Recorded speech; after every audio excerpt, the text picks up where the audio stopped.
O Guilherme Boulos entrou com uma ação popular. Uma ação popular é uma ação que qualquer cidadão ou cidadã podem entrar contra o Roberto Campos Neto, que é uma peça histórica por vários motivos. Primeiro, eu li essa peça inteira ontem, depois de chegar do lançamento da pós-graduação do ICL, cansado em casa, mas comecei a ler e não consegui parar de ler, porque ela é bem construída, como poucas vezes eu vi uma peça jurídica ser bem construída.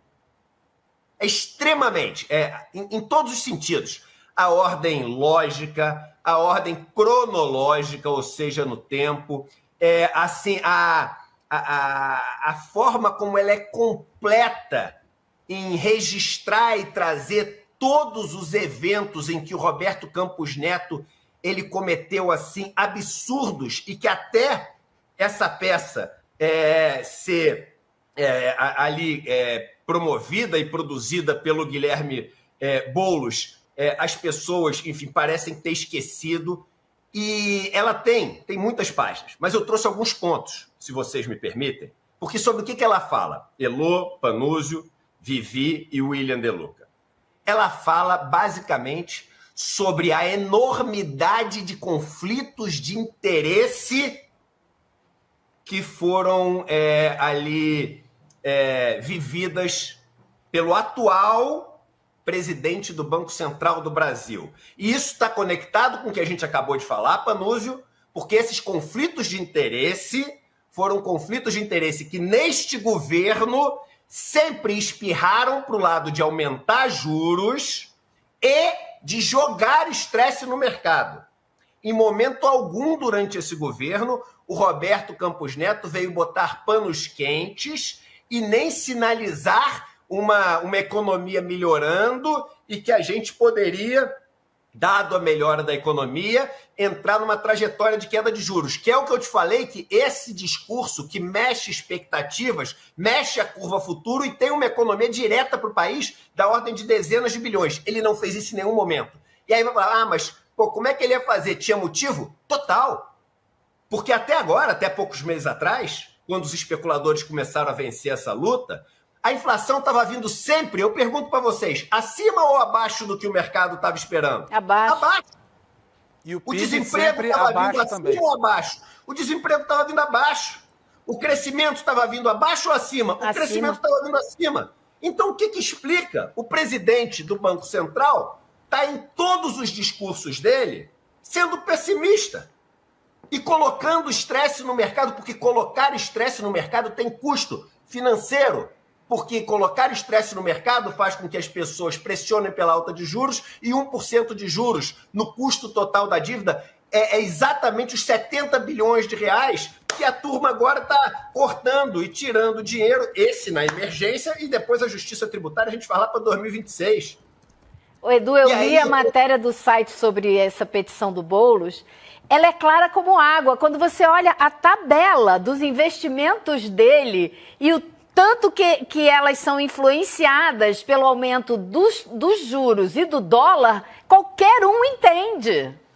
Elô, você está assim, perfeita, e o que você fala que sirva de incentivo para todo mundo ler. E a gente vai mandar o link no nosso grupo de WhatsApp para todo mundo ler a petição. Mas eu trouxe alguns pontos, só para vocês aqui. Eu vou ler rapidamente. Mas trouxe muita coisa. Não, eu trouxe porque é importante. Porque esse é um momento histórico. Que se a gente consegue fazer justiça com todas essas barbaridades feitas pelo presidente do Banco Central, aí a gente deu um passo nesse país que nunca deu antes. Porque não é o primeiro caso de presidente do Banco Central que fez coisas para se aproveitar, aparentemente, da porta giratória do poder. Mas talvez tenha sido o que mais fez. Bota na tela, eu vou passar alguns pontos, tá? Só para vocês terem ideia, aqui a gente já está na página 19, tá? Então ele começa a falar... Primeiro ele fala, nas primeiras páginas, dos conflitos políticos.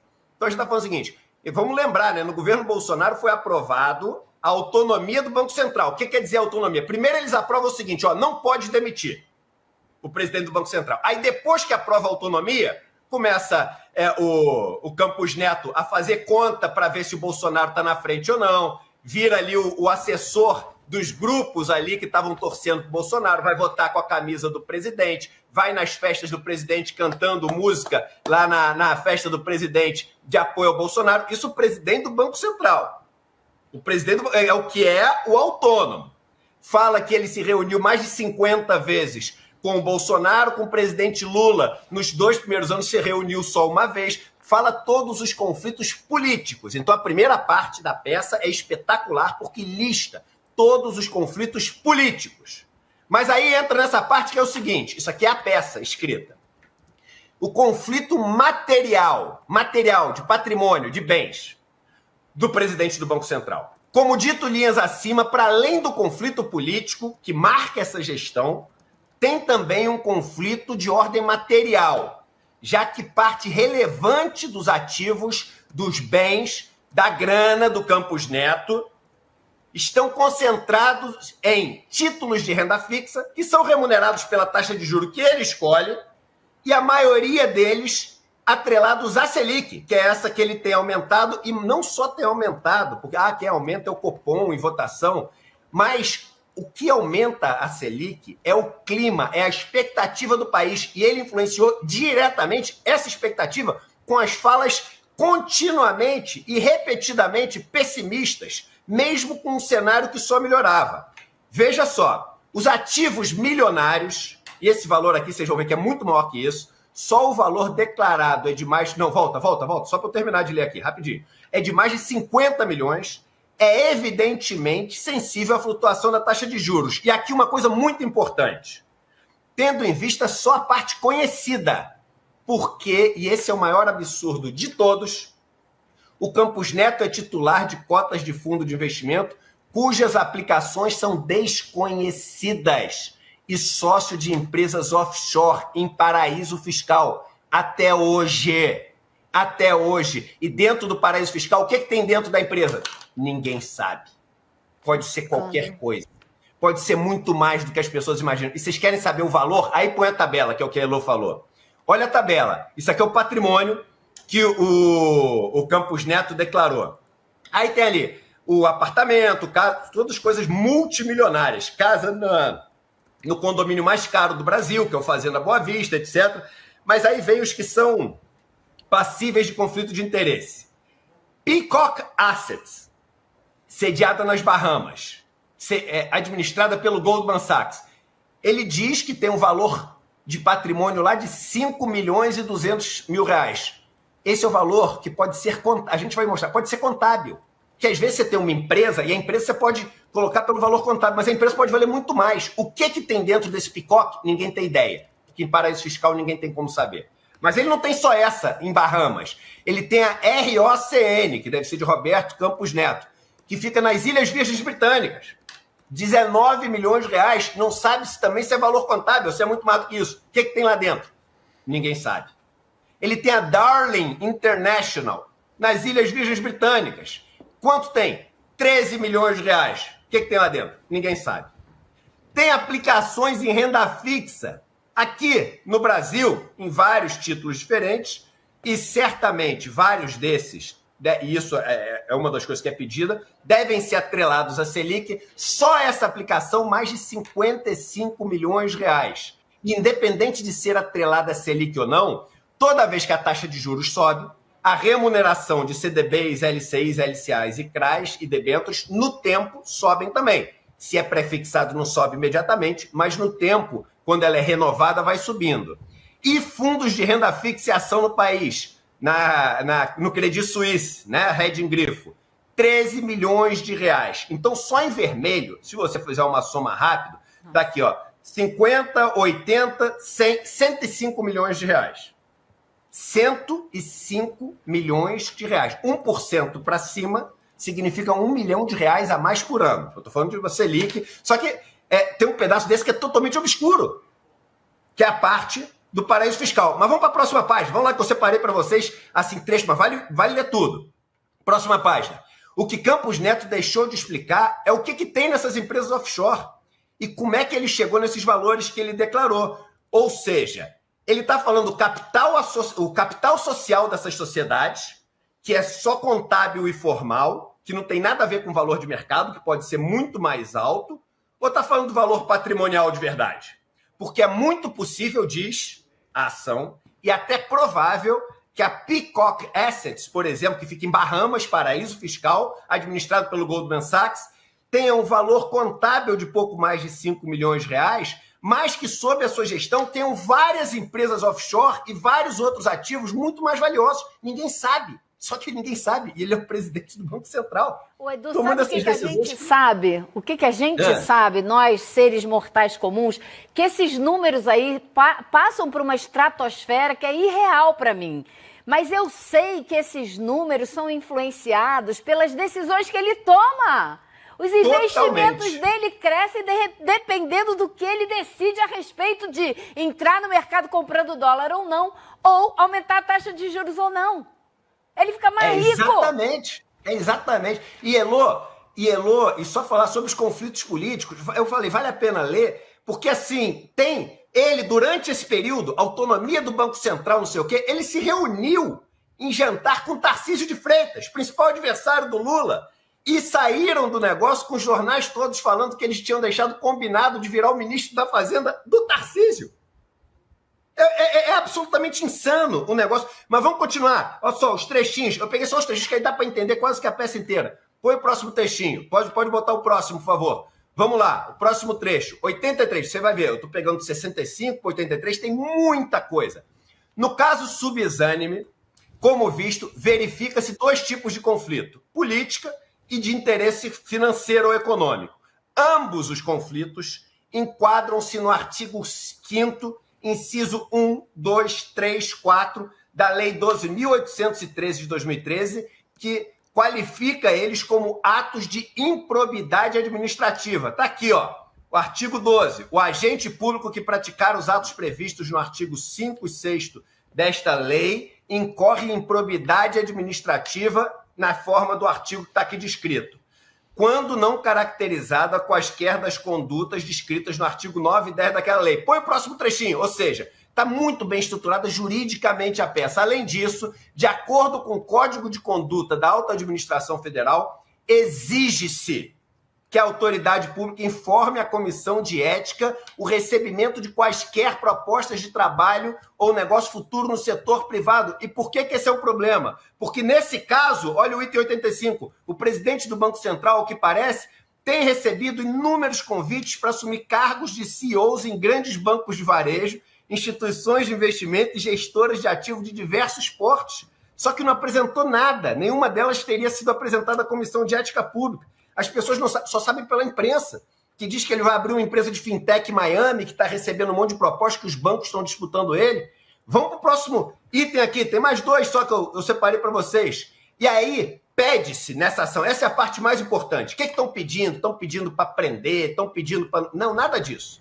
Por isso que outras ações populares já aconteceram contra o Campos Neto. Mas essa, ela é extremamente bem estruturada, juridicamente uma peça brilhante, e ela é razoável naquilo que se pede.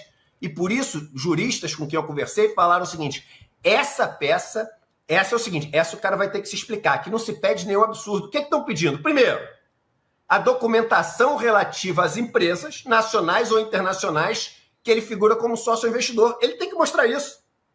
A documentação relativa a todas as participações societárias detidas por terceiro. A documentação relativa a todos os investimentos que ele mantém no mercado de capital brasileiro e estrangeiro, inclusive, isso é muito importante, os ativos que os fundos deles investem. A gente quer saber, aquela empresa que no item D pede também, dos fundos offshore, o que tem dentro dessa empresa? Olha lá, a indicação de todos os ativos vertidos para essas empresas offshore. E todas as propostas de trabalho recebidas durante a sua gestão no Banco Central do Brasil. Em outras palavras, quer um Banco Central autônomo? Então é o seguinte, você não foi nada autônomo durante esse período. Você foi a 52 reuniões com Bolsonaro, foi a uma com o presidente Lula. Você só fazia elogios ao governo no governo Bolsonaro, você só colocou estresse no governo Lula. Você, no governo Lula, foi a reuniões com o adversário dele, saindo da reunião com a imprensa, dizendo que você ia ser ministro da Fazenda. E Durante o governo Lula, tudo que você fez contribuiu para subir os juros. E o seu patrimônio é diretamente beneficiado com o aumento dos juros e diretamente beneficiado com a subida do dólar. E aí veja no final o que se pede como penalidade. Vamos lá, Aurel Campos Neto, pode botar o próximo item, por favor, que aí a gente conclui. No caso, impõe-se liminarmente que o réu Roberto Campos Neto se abstenha de praticar os atos previstos no artigo 12 do Regimento Interno do Banco Central até o término do seu mandato. Se abstenha de instaurar ou praticar qualquer ato em processos administrativos ampliativos ou restritivos à esfera jurídica de agentes do mercado financeiro até o término do seu mandato e se abstenha de participar das reuniões do Copom. Porque se o cara demonstrou tudo isso, se a gente não sabe o que tem dentro das empresas desse, como é que esse cara vai definir a taxa de juros ou o preço? Porque não é quem define, eu repito, é quem mais influi na taxa de juros do Brasil, principalmente que é por quem mais fala, é quem mais gerencia as expectativas. Se esse cara está com tanto conflito de interesse e se a gente não sabe onde estão os investimentos dele, como é que a gente vai deixar esse cara continuar votando e decidindo?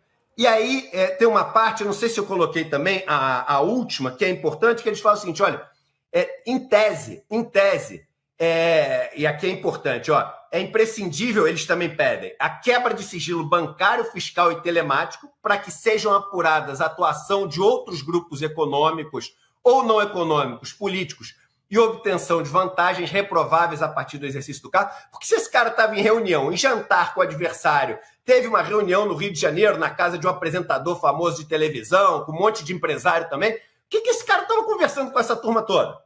A gente tem o direito de saber, o cargo exige transparência. E aí, o que é importante? Eles falam o seguinte, primeiro, se de alguma forma as razões apresentadas nessa liminar aqui, elas sejam comprovadas como coisas que foram feitas de uma maneira não adequada, ou seja, se a improbidade administrativa for comprovada, ele tem que ser demitido. Mas aí uma coisa interessante, eles falam o seguinte, em tese, todas as decisões que ele tomou teriam que ser anuladas. Só que isso traria uma insegurança jurídica enorme. Imagina anular todas as mudanças de taxa de juros para trás? Ferrou. Como é que todos os contratos do Brasil que foram feitos em cima da Selic, o quanto um devia para o outro, isso é impossível. Então eles falam o seguinte, não, respeite-se o que foi feito para trás, mude-se daqui para frente e, caso algumas dessas coisas, desses documentos que a gente pediu, tragam provas de que algo foi feito de uma maneira inadequada, que ele seja punido. Se a gente fizer tudo isso, aí a gente vai ter transparência. Então eu aplaudo essa iniciativa popular do Guilherme Boulos e falo o seguinte, Faria Lima é muito mais do que só a especulação no dólar que a gente viu ontem. O problema é muito maior. E essa peça histórica do Guilherme Boulos traz à tona, uma pena que a gente não pode fazer isso ainda com Paulo Guedes, porque teria outro de igual tamanho para fazer com Paulo Guedes, e que deveria ser feita com Paulo Guedes. Mas o Roberto Campos Neto está aí, ainda atuando, ainda impactando os futuros desse país. Então a gente, assim, pede e pressiona para que isso traga resultado e que as pessoas possam finalmente conhecer como são tocados os interesses financeiros no país.